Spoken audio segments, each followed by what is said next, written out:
Hey, it's a Humble Collector here, and today's video we're going to be doing another photo highlight. It's been a while since we've done one of these, and this is a bit of a heavier photo and topic than we normally deal with. I'm a militaria collector. I like talking about, battles and soldiers, what they were involved in, the equipment they were using.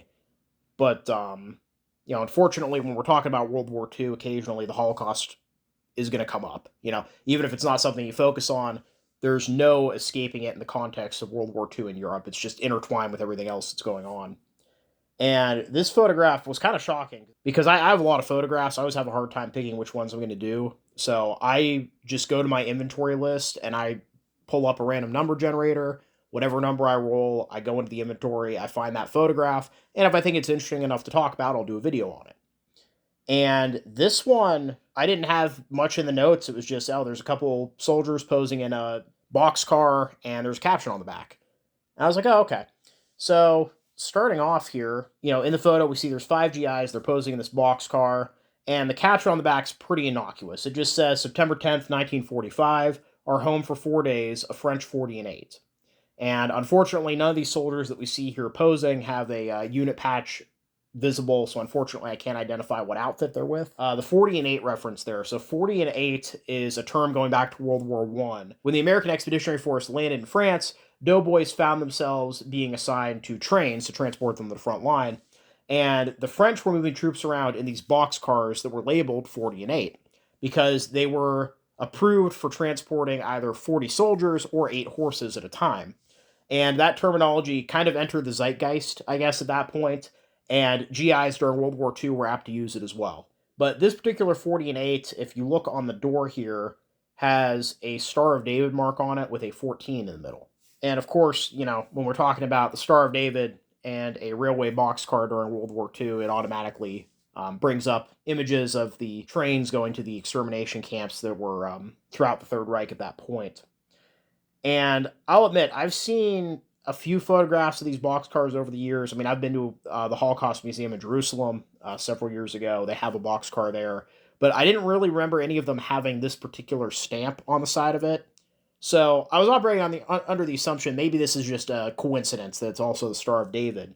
However, looking through photographs on the internet, I did find several boxcars that are at different Holocaust memorials in France that have this exact same stamp on the doors of them.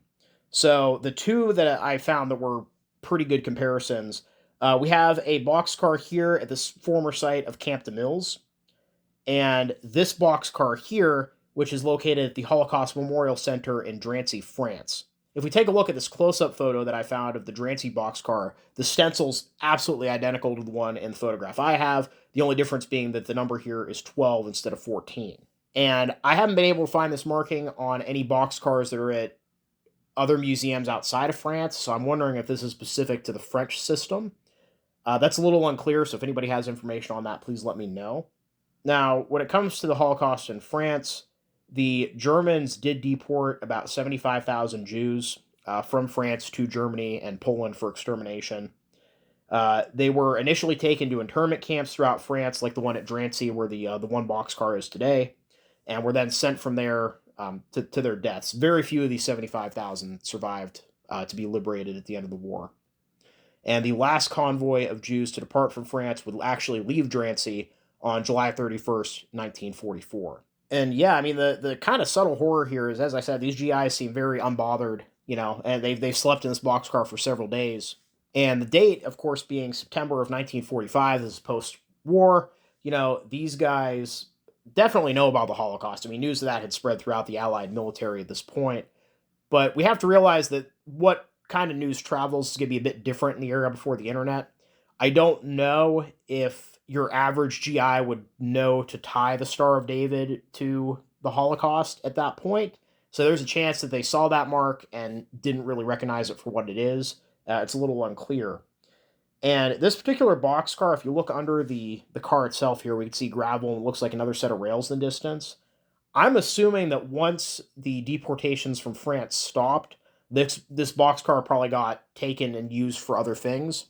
So I don't think this was found outside or inside of a camp because obviously that would probably color the caption and their reactions in this photograph.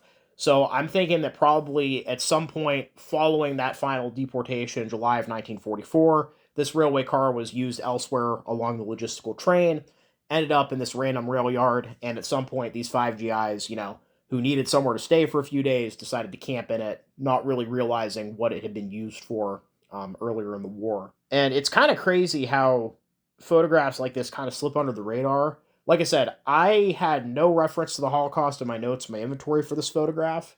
And based off the price I paid for it, the seller certainly didn't know either. I mean, I only paid a few dollars for this one. It's a very small photograph, and really, without this tie, I don't think I would have made a video on it otherwise until I started doing the digging. So yeah, definitely, as you're collecting photographs from World War II, be aware that stuff like this could be hiding in the background that maybe doesn't immediately come to your mind when you're looking at the photo. It's always good to take a second closer look at a photograph later on and see if you might be missing something interesting.